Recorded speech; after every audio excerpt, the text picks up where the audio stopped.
This is a Word, a podcast from Slate. I'm your host, Jason Johnson. The 2023 FIFA Women's World Cup in Australia is set to make history as the largest attended women's sporting event in the world. But women's sports specialist and advocate Sabria Whitaker has been saying it's women's sports for me for a long time before this World Cup. Now people are knowing and they're learning that it exists, but we have to do something to make it more accessible. Women's sports and the efforts to grow the game coming up on A Word with me, Jason Johnson. Stay with us. Whole Foods Market has the satisfying lunch you're looking for. Level up lunch boxes with Wallet Happy 365 by Whole Foods Market snacks, like organic vanilla animal cookies, organic string cheese, and more. Hey, you have to eat too. Hit the prepared foods department and try the spicy red pepper salmon, or treat yourself to pizza from the hot bar. Either way, remember to bring home a rosemary lemon chicken family meal for an easy dinner that hits the spot. Shake things up at Whole Foods Market.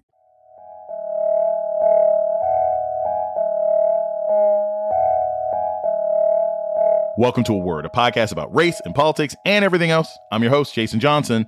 A study by the National Research Group showed that 30% of sports fans in the United States say they're watching more women's sports now than they were 5 years ago.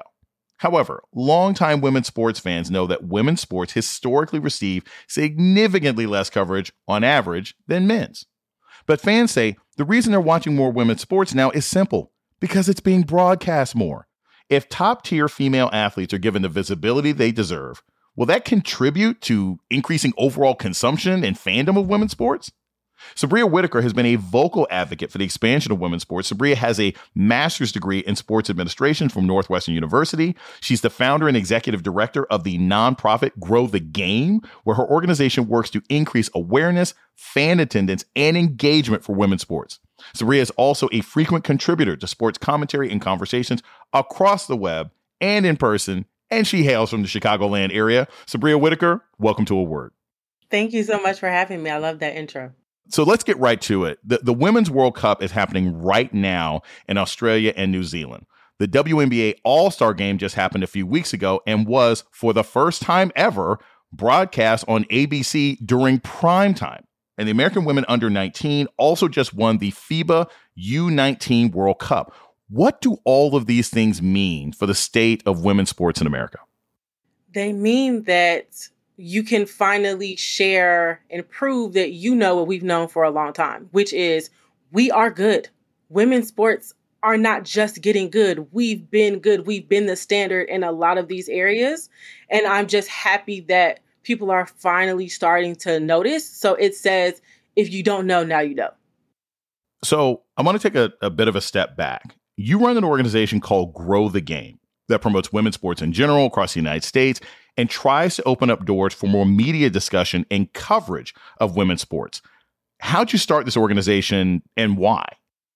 So it really happened organically in the truest way possible. It was not that I started the organization to create this mission and work toward the vision. It was me already doing the work and fulfilling that mission. And then the organization started. So I've been a WNBA fan for a long time. In high school, my freshman year, I was doing math studies projects on awareness about the WNBA and teams and players. Like, that's how serious it was to me. And so that is something that people have always associated me with. For a while, I was one of the few people that people knew that was a huge WNBA fan.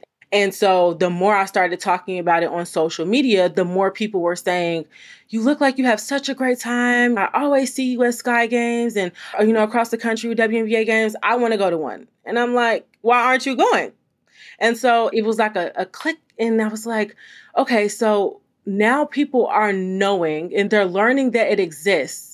But we have to do something to make it more accessible. And sometimes people just need an invitation. They just want to know somebody. And so I'll just take it upon myself to pick a date and I'll host a group.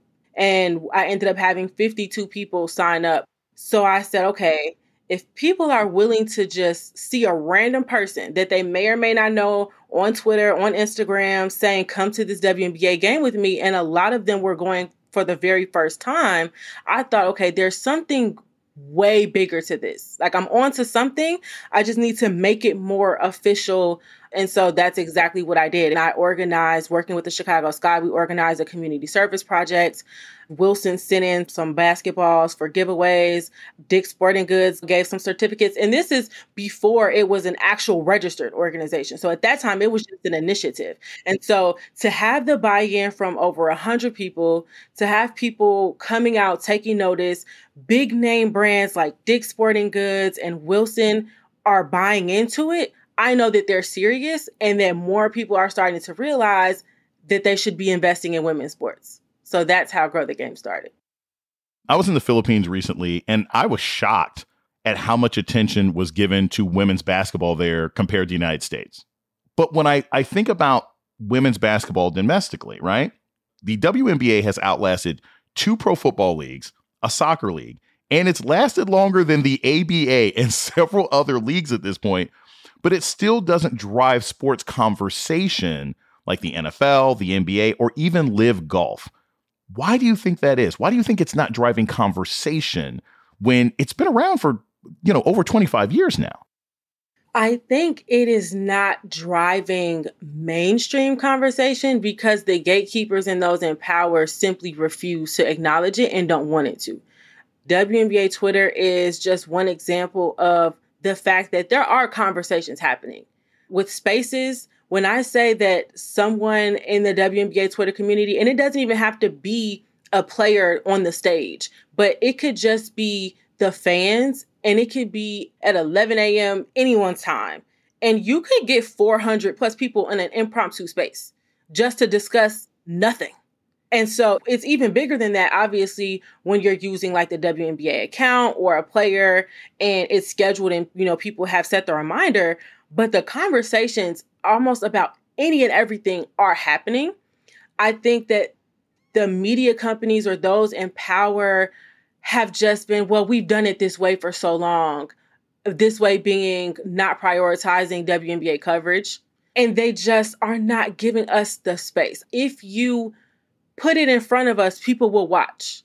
But there are people who just refuse to acknowledge that the seed has been planted. And so they can't even do the little things to show that the conversation is happening and to get other people involved in the conversation.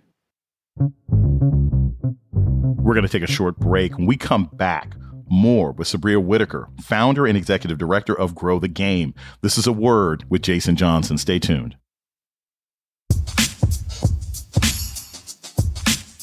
You're listening to A Word with Jason Johnson. Today, we're talking about the impact of women's sports on the world stage with Sabria Whitaker, the founder and executive director of Grow the Game.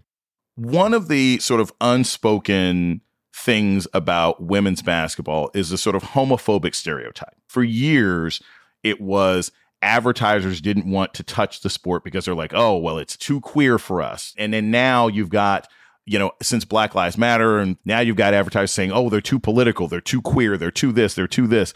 Do you think there's any merit to that sort of skepticism, or is it just advertisers and corporations retroactively coming up with excuses because they're sexist and they don't want to watch women's sports anyway?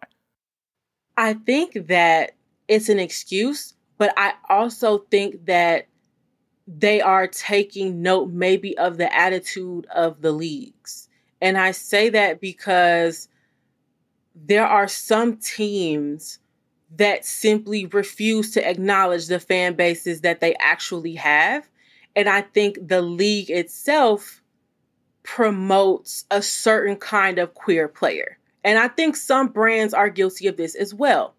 Brittney Griner has been a force and a very dominant basketball player since she was in college at Baylor, even before then. I wonder how many people knew she was with Nike before the recent controversy with her being held overseas and coming home. And then a lot of people leaned into that and welcomed her back. But before that, who had seen a Brittney Griner ad with Nike? As dominant as she has been and all the awards she's won, the championships, I didn't see that before. I think the league has pushed certain players. Granted, Diana Taurasi is absolutely a GOAT when you talk about the WNBA. And Breanna Stewart is also very much a GOAT when you talk about the WNBA, both of whom are queer players, but they're not as mass presenting as a Brittney Griner. And so I think that the league may still be tiptoeing that line of the white male gaze and not leaning into the more masculine presenting players. And as someone who is also a part of the community, and though I'm not mass presenting, I'm someone who would probably spend money on something related to the mass presenting players as a more femme presenting player. And so when you continue to do that, you're missing out on people like me. And even with the NBA or just wherever, we talk about, the girls coming out to the games or whatever. And like, that's where the girls are. And a lot of people use that as an argument.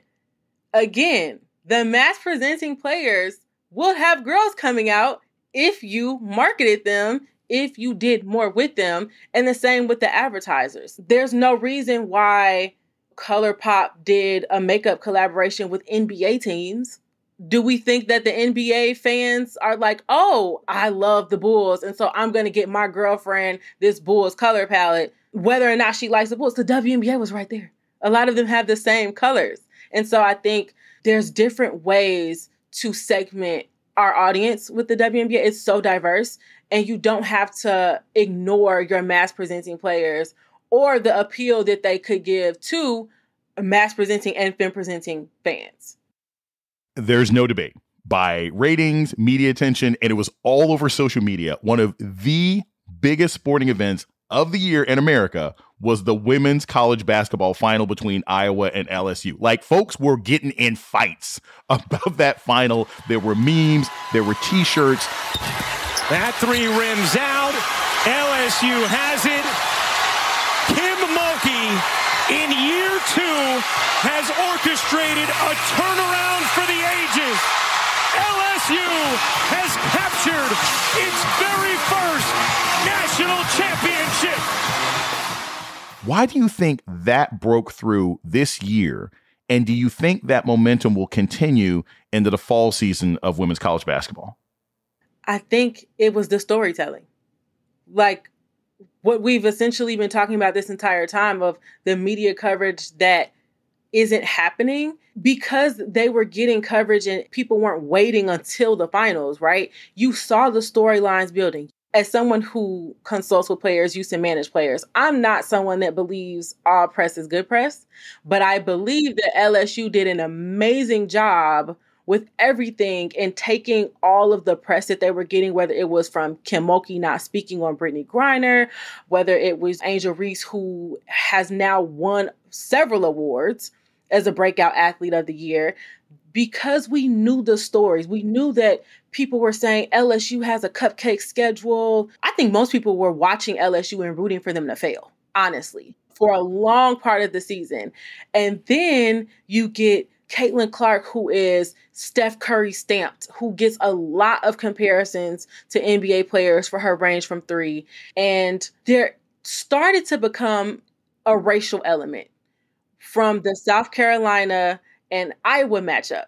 And a lot of people were rooting for Dawn Staley in South Carolina. And so when you saw kind of the racial matchup, the same fans who most of the season did not like or were rooting for LSU because just of a lot of things that they had going on, they were like, okay, well, South Carolina's out, so we're just going to ignore all of the politics around Kim Mulkey. We're going to rally behind Angel Reese and this very Black LSU team, and we're going to watch and see what happens in the finals. And I think that really was a lot of the attention drawn to that championship game. And I think for a lot of people, and the comparisons were fair, what you had, Angel Reese, Black woman, transferred from Maryland, goes down to LSU, brash, exciting, and then you have Caitlin Clark, the tall, lanky white girl from Iowa. It was very Magic and Bird, and that was a template that America could get behind, even in the worst way, right? I mean, a lot of people showed who they really were and how angry they got about how those championships went. But that is what drives sports. There are racial and cultural elements that make sports more interesting.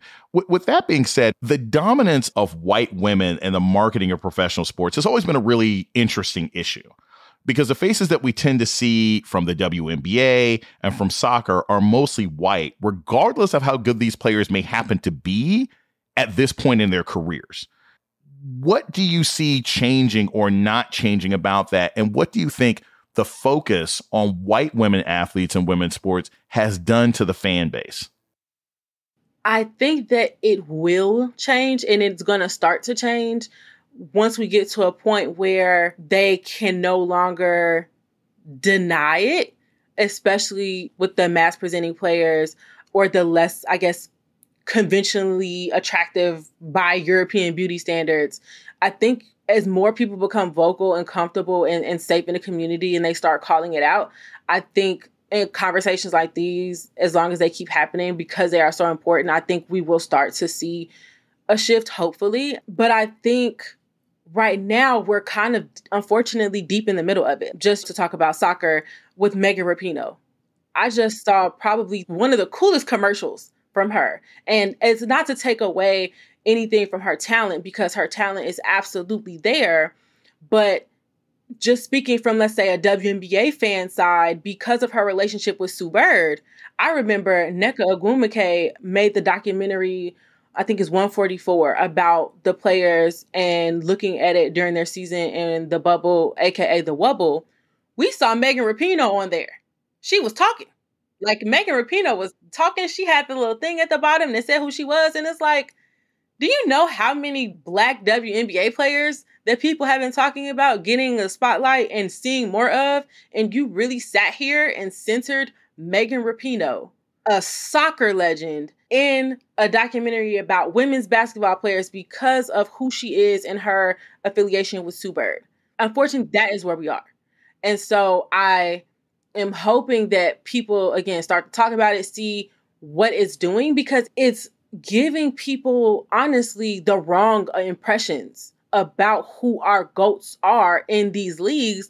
And it's getting ridiculous. When I was at the All-Star game, and again, no knock to Sue Bird, she has won a lot of championships, and I love her commercial. What is it? The CarMax commercial with Stephen Curry, and how she has way more rings than him. That is a point. We talk a lot about Stephen Curry and not enough about Sue Bird, who is more of a winner than he is as a team level. But when you look at her resume on an individual level, other than All-Star appearances and, let's say, games played, all-time leader in Seattle Storm history, she does not have the resume of Sheryl Swoopes. And when they were doing the intros in the game, they went and did Simone Augustus, and then they got to Sheryl Swoopes, read her resume, and then whoever was the announcer said, and we don't need an introduction to Sue Bird. And why not after Sheryl Swoopes? Because we would not be talking about the WNBA without someone like the Sheryl Swoopes.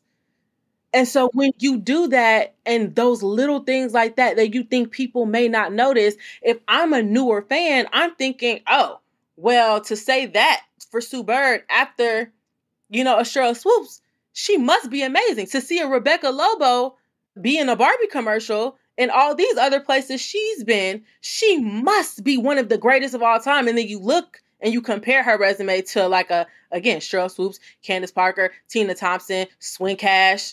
Then you're confused, and it's the media's fault. The only way to combat the biases that naturally exist in media in our systems is to talk about them. Otherwise, you think it's not even just normal or the standard, but it's right, and it's not.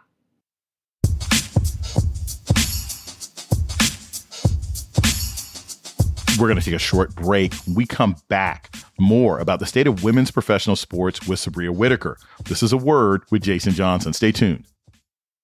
This episode is brought to you by Google. Cyber attacks on critical infrastructure threaten essential services. That's why public institutions like schools, hospitals, and government agencies across the country are partnering with Google to keep their data safe and secure. Because when organizations run on Google Cloud, they're defended by the same AI-powered security that protects all of Google. Explore how Google is keeping more Americans safe online. Visit safety.google/cybersecurity today. Whole Foods Market has the satisfying lunch you're looking for. Level up lunchboxes with Wallet Happy 365 by Whole Foods Market snacks, like organic vanilla animal cookies, organic string cheese, and more. Hey, you have to eat too. Hit the prepared foods department and try the spicy red pepper salmon, or treat yourself to pizza from the Hot Bar. Either way, remember to bring home a rosemary lemon chicken family meal for an easy dinner that hits the spot. Shake things up at Whole Foods Market. You're listening to A Word with Jason Johnson. Today, we're talking with sports specialist and women's sports enthusiast Sabria Whitaker about women's sports and her fight to increase awareness and engagement through her nonprofit organization, Grow the Game. The American Women's World Cup soccer team this year is younger and blacker than it ever has been, even though the face of the team is still Megan Rapinoe, who is a white woman and an icon in both women's sports and the LGBTQ community. What's the next generation look like? Who are the new heroes? Who are the people who we're going to be paying attention to, especially the young black women on the team when Megan Rapinoe finally sort of hangs up her cleats for good?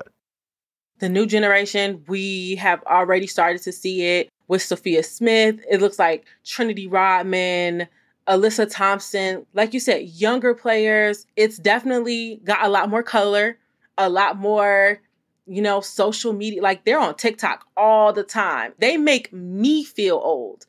They're more outspoken.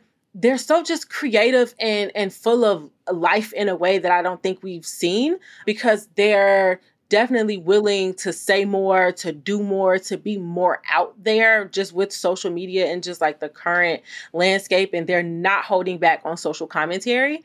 So I think it's definitely going to be interesting these next 10 years to kind of see how they're kind of growing up in the system and bringing players underneath them. And I mean, even if you want to talk about game analysis in the way that they're playing together, there's definitely a difference. Like, you can tell just even by the way they play, social media aside, they're gaining new fans. And I think the OG fans, I feel like I'm an OG fan, and I've done a lot of work to stay a fan. And so now that we're getting more fans who are younger, outspoken, of color, the OG fans are probably going to have to move over. I won't say they have to take a back seat, but they're going to see some changes. And I just am hoping that everyone can kind of brace themselves for it, but it's changing and I love it. We're in the midst of sort of the Women's World Cup. And throughout my lifetime, the sort of prevailing narrative has been American men's soccer, bad. American women's soccer, good. What are the expectations for the women at the World Cup this year, and who's their toughest competition on their way to a potential championship? Honestly, we've gotten to a point where the expectation is gold. Like, at this point, wherever we go, it is expected to win. When I was watching the game against Vietnam, we won, but even the commentators were like, okay, it's great that we won, but I'm a little disappointed that we only won by 3. Like, it should not have been 3-0. It should be like 10. And they were also, framing it as the competition now saying, okay, well, wait a minute. You're supposed to be big, bad USA, and you're only getting 3 goals. They felt like maybe it was kind of setting us up to lose, I guess, maybe our mental edge of toughness. Because the thing is, as great as we have been, other countries, they are making tremendous progress as well. And I don't think it was necessarily a cakewalk before, but I mean, things are getting spicy and things are heating up. And as other teams are starting, like I said, other players are getting better, we have to kind of step our game up as well and not get too complacent in this, well, we've always been good, and kind of what you were just saying, we're winners, but you can lose at any time. And so I think as far as like our toughest competition, I think maybe Sweden. But I mean, it really could be. And that's the thing about soccer. It's just so many people involved. Like, one goal truly will make or break the game, obviously. And so I think if it's just not our night, it's not our night. We're in a shift of our old and our new players. And so they're trying to figure out how to best use them, how to best use everyone in their individual positions. But also at the same time, I'm a little nervous just from that standpoint, not the players, but maybe the coaching and the combinations we're seeing. And so I'm really hoping that we don't go out there and it's just not our night, because it might not be the best outcome for us. I think we've got it together, a little bit more to go, but I hope we can really get it together and keep it together and come home with the gold. You know, you're such a passionate advocate for women's sports. Can you just share a little bit about how playing sports has improved your life and what the message is that you want adults and parents out there and kids out there to hear about the value of women's sports in America? Playing sports is definitely what made me the competitor that I am today. It gave me a lot of my resilience that I try to showcase every day. Definitely taught me a lot about the importance of strategic thinking and teamwork. And that helps me in every aspect of life, but especially my career. And being a fan and watching sports, just being in this space has given me so many memories that I will take with me forever and share with whoever I can. But it's given me some amazing people. So I would love for more people to have the chance to meet people and build relationships, but also just experience the moments that sports give. Like, I know people want to talk about sports is the one place where it's not about race, it's not about, but it is, and it will always be. But the thing is, we can share in a moment when you root for the same team and something amazing happens and you were there to see it, or you saw the replay, and we can just all kind of live in that moment for a second.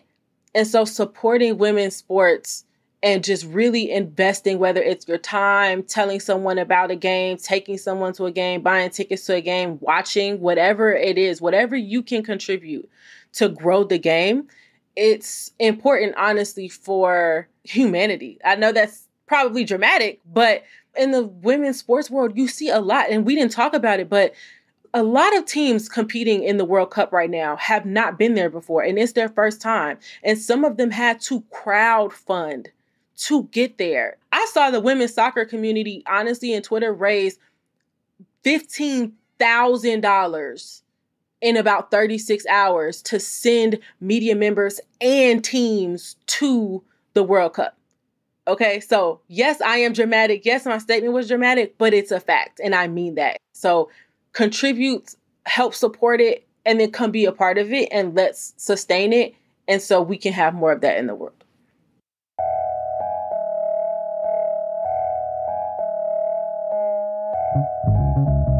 Sabria Whitaker is a women's sports specialist and chief game grower as the founder of the nonprofit Grow the Game. Sabria, I had so much fun today. As you can tell, I'm like a real sports fan, so it was great talking to you. Thanks for coming to A Word. Thanks for having me. I had a great time. And that's A Word for this week. The show's email is aword@slate.com. This episode was produced by Ayana Angel. Ben Richmond is Slate's Senior Director of Podcast Operations. Alicia Montgomery is the Vice President of Slate Audio. Our theme music was produced by Don Will. I'm Jason Johnson. Tune in next week for A Word.